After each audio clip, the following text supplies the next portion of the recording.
The Airport City Plan also embraces as we've heard, the University Hospital of South Manchester, a hospital which is renowned as a centre of excellence in research. And it's a reputation which is going to play an important role in the building of Airport City. Now, Felicity Goodey lives and breathes that hospital, and she's here now to explain her vision of this particular future. Well, not just my vision, I hope. It's much wider than that. I mean, can I just go back onto enterprise zones for a second? Because I've been involved in an enterprise zone before, and it was called Salford Quays. Salford Quays, when we kicked off the enterprise zone back in the 1980s, was a derelict dock site, as John has just pointed out, because it predates London docks, of course, in terms of development. So the infrastructure had to go in first, and what it really needed was a catalyst to put the place on the map, or start putting the place on the map, and that catalyst was the Lowry. It took us really 15 years altogether to get the Lowry up and running, and in that 15 years to create something in the order of 15 to 20,000 new jobs and bring in about £1 billion worth of investment.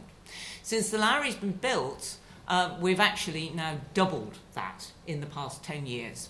Because, of course, without the Lowry, without all that infrastructure, without that initial development, without the fact that the Metrolink was in there, we could not have won the BBC and unlocked Media City. So there are similarities, and yet there are differences. And the differences, as Stephen has pointed out, we already have these catalysts. We already have our Lowry, if you like. In fact, we have two of them.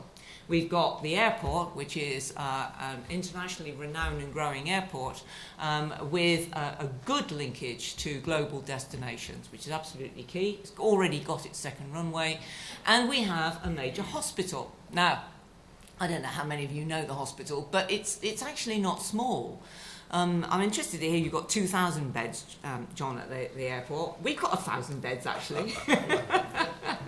But unlike you, we quite like our visitors to stay not too long.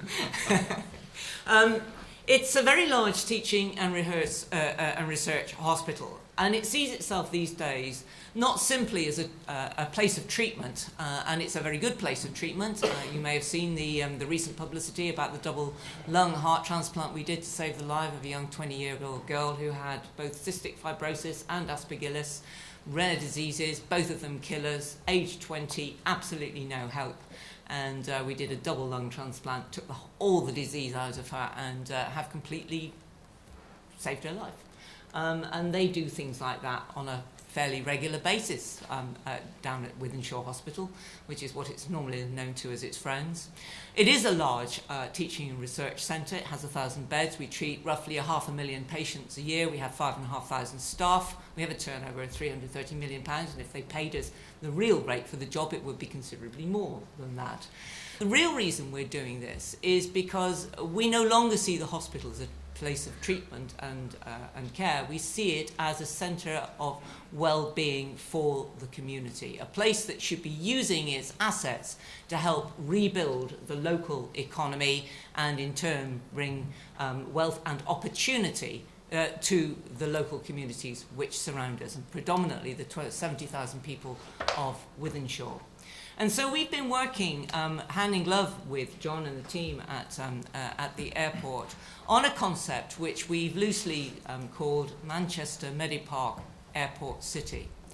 We're not just selling the opportunity of the research and the teaching that goes on at Wythenshawe Hospital, extensive though it is. But in global terms, yes, we have some very big specialities. We're a very successful transplant centre, we're a very successful cardiac centre, very successful in respiratory and wounds, burns and plastics. But in global terms, if you put us up against Boston in Massachusetts or somewhere, we're actually quite small. However, we are a gateway to an enormous critical mass of biotechnology and health science expertise, because just up the road from us, of course, is Manchester University, or the other universities, Manchester Science Park, a number of other major acute research and teaching trusts. And when you put all of that together, not only do we, of course, educate more graduates, a greater density of graduates per se than anywhere else in Europe, but we also have one of the biggest not just clusters, but the MIR report, the Manchester Economic Impact Study report, described it as agglomeration, the greatest agglomeration of life science and biotechnology activity of anywhere in the UK and actually of anywhere in Europe. And that's just a touch important because, and I won't throw too many figures at you, but already UK pharmaceutical companies rank in terms of turnover as the 4th biggest in the world. Medical biotechnology, UK medical biotechnology companies rank the 9th biggest by turnover in the world. Medical technology is estimated to be growing between 2010 2015, i.e. right now, at the rate of 10% per annum. This is very big business. It's very big stuff. And already life sciences in this country is worth to us £30.4 billion, and it already employs some 143,000 employees. And that's quite a narrow definition of life sciences. It doesn't count all those 5,500, many of those 5,500 people we employ at the hospital and many others employed at the hospitals besides. So this is very big business. We have an enormous asset base here that is just simply waiting to be unlocked. So when you look at where Wythenshawe Hospital is, it sits smack between the airport and the Oxford Road corridor clustered around Manchester Science Park and the university. And then on one side of it, it has an enormous community of people with great need for economic regeneration, job opportunities, educational opportunities. And then on the other side of it, it also has some of the most expensive and sought after housing anywhere in the north of England, just precisely the sort of housing and education that is sought after by the kinds of people you need to attract to make the relocation of their global businesses or a part of their global businesses into this area. Because what does any business want in terms of expansion, particularly when it's going to relocate?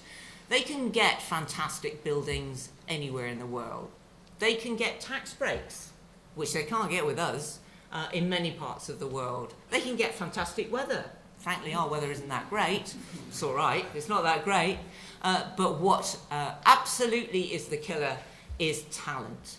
What people want, what global companies, particularly companies in the knowledge economy, and we are very much in a knowledge economy, want is talent. And what do we have? Loads of.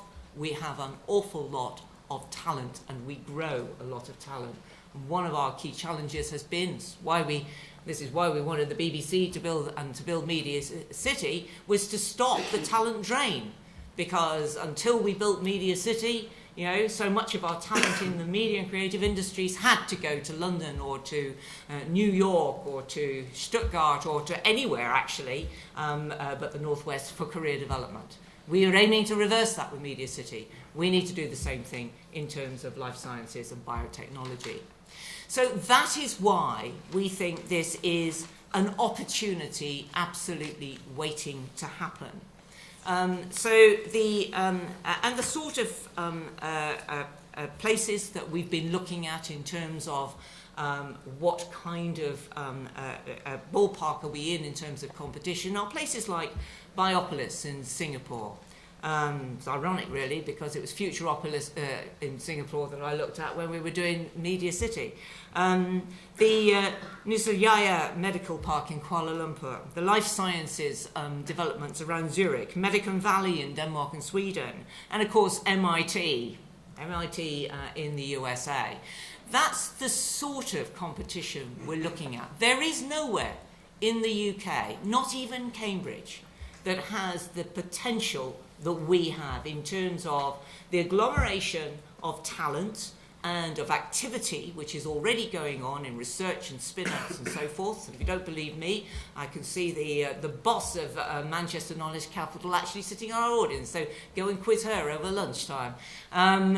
We have this huge agglomeration of talent. We have this fantastic international airport, and therefore we have infrastructure. We have housing, we have education, but above all we have a talented workforce.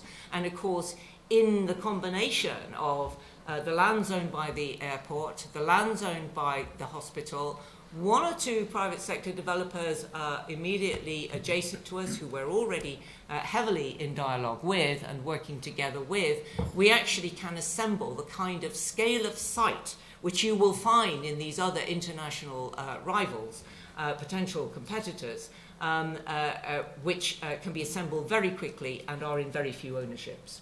And indeed also already have planning permission.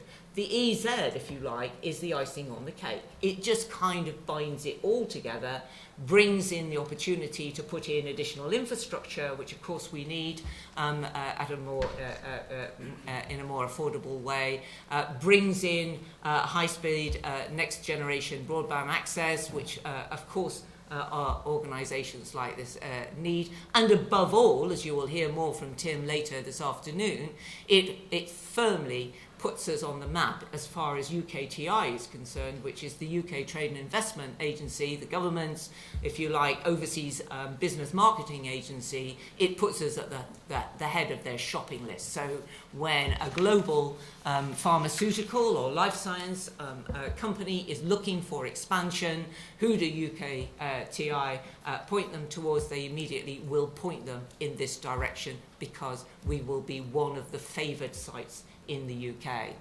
What we have here, as I say, is bigger than what Cambridge can put together, and they don't have an international airport to unlock their potential. It's bigger than anything London has to offer. They don't have the site. One of the problems that London has actually is it's a congested place. London doesn't have the ability to develop in the way that we do. It doesn't have the land available that's in the right position, already well connected, and actually at affordable prices. So this is an opportunity, we believe, waiting to happen, and that's why we've joined forces with the airport group, with Manchester City Council, increasingly with a couple of private sector developers who are landholders immediately adjacent to us. Because although we have 27 acres, the concept of the Medipark is much bigger than that. The big prize for Greater Manchester and for the economy of the north of England is to market the Medipark as a whole, which is probably something like 200 acres, roughly. That's the kind of size you see in these other developments in other parts of the world. So that's really what we're pitching for, of which our 27 acres in the ownership of the hospital is, if you like, the seed core, the core to kickstart it. So that's where we're at. The hospital is very excited about this. All our profs are beginning to throw all sorts of exciting linkages and names at us. We are already, in fact, receiving a number of high-level visits from various interested parties, both developers, investors, and potential tenants. In fact, we have to belt off, I'm afraid we can't stay for the rest of the day because we have people coming up from London to see us this afternoon who are a major private healthcare corporation. Later this month we are going to visit one of the world's largest, in fact the world's largest manufacturer of medical devices, who's interested in talking to us about a potential development.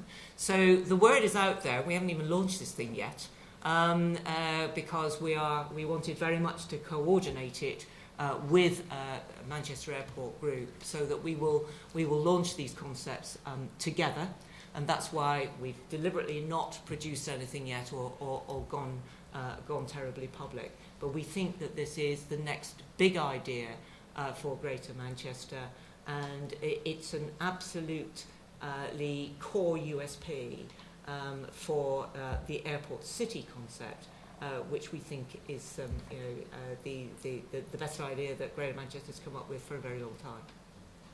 Felicity, thank you very much indeed.